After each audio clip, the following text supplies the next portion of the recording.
Aladdin, un jour, voulut prendre ses ailes à son cou. Quoique bon génie, le pauvre diable s'aperçut juste avant de sauter dans le vide que son enveloppe humaine lui interdisait de voler. Il chercha dans un vieux grimoire les conseils les plus avisés des sages de son temps, afin de trouver à son problème une solution ad hoc. Le temps lui pressait. Il était acculé par une horde de mauvais esprits tourmenteurs. Pour leur échapper, dans la fâcheuse posture qui est la sienne, seule la voie aérienne était possible.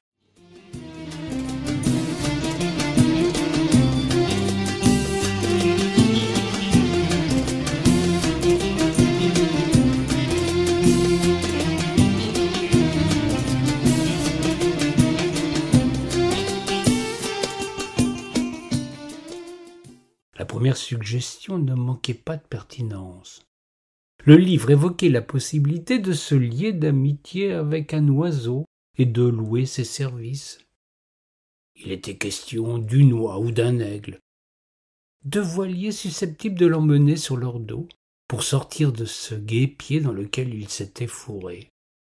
L'idée lui parut excellente quand il songea que la grippe aviaire sévissait dans tout le pays. Prendre ce risque sanitaire ne lui disait rien qui vaille.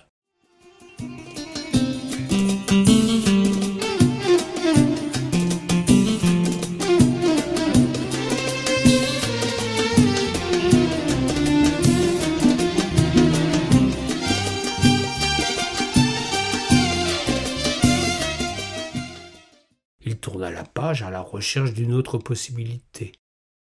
Il tomba, si j'ose dire, sur le fameux balai de bouleau de nos sorcières berrichonnes.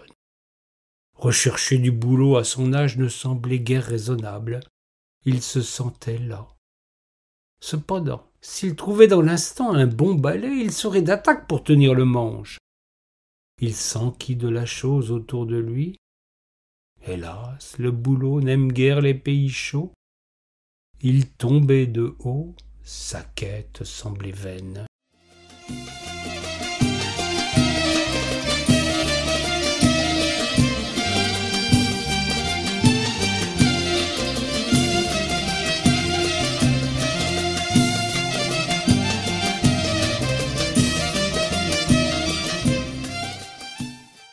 Le conseil suivant exigeait un peu de travail. En aurait-il le temps ? Un certain Icare s'était jadis confectionné des ailes en se collant des plumes avec de la cire. Trouver un édredon rempli de duvet d'oie n'était pas chose impossible, et le miel ne manquait pas dans la Médina. Il se mit à l'ouvrage sans tarder, s'enduit de ce liquide collant et se roula dans le duvet. Il avait fière allure ainsi recouvert de la tête aux pieds de ces plumes minuscules qui ne lui assurèrent aucune prise dans l'air. Il avait commis une grosse erreur d'appréciation. Il n'avait guère le temps de se déplumer, quoiqu'il ait vraiment le feu au derrière. Le danger était de plus en plus imminent. Il devait de toute urgence trouver un moyen de fuir par les airs.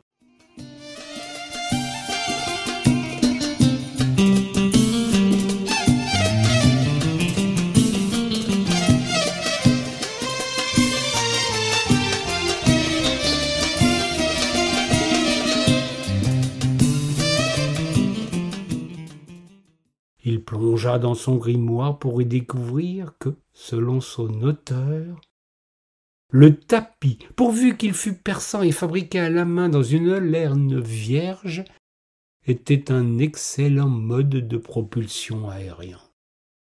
C'était là sa chance. Justement, à 2 pas de son promontoire, un tapis de belle facture séchait là, étendu sur un fil à linge.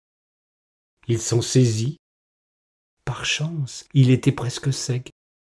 Il le posa sur le sol, s'assit dessus, en exprimant de toutes ses forces son désir de fuir par les airs. Le tapis entendit son appel. s'éleva lentement au-dessus de la falaise et après avoir tourné en rond quelques instants, prit une direction pour filer loin du danger.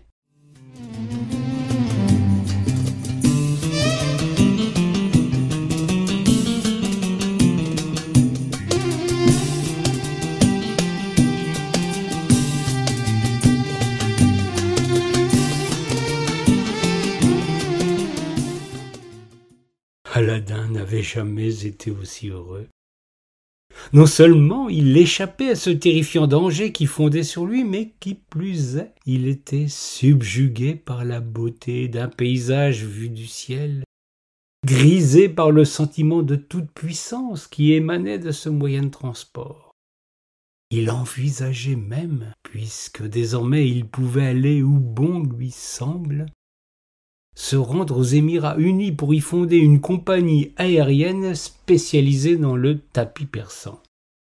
Il s'imaginait riche, achetant déjà un club de football international, soudoyant des députés et des présidents pour satisfaire ses caprices.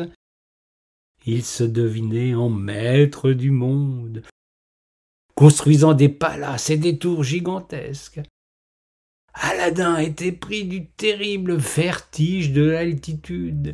Il voguait sur un nuage de béatitude.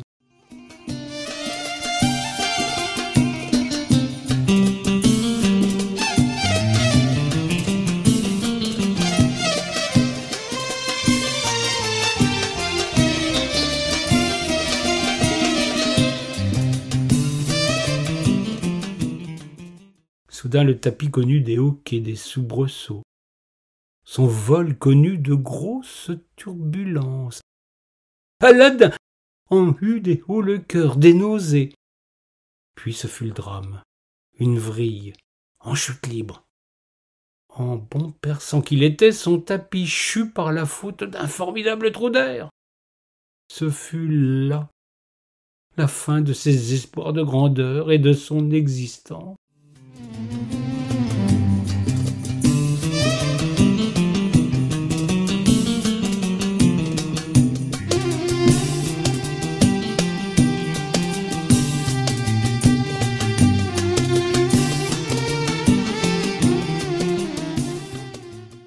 Il s'écrasa. Ses restes s'éparpillèrent à des lieues à la ronde, furent dispersés au vent ou dévorés par les charognards. Et de lui, finalement, on ne découvrit que l'une de ses bottes noires.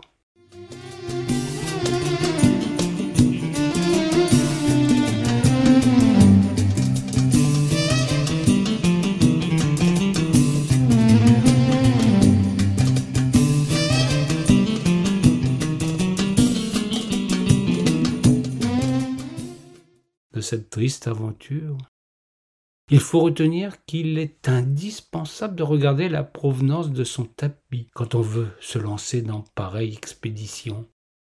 Les tapis de Chine, nous dirons, seront toujours préférables aux persans.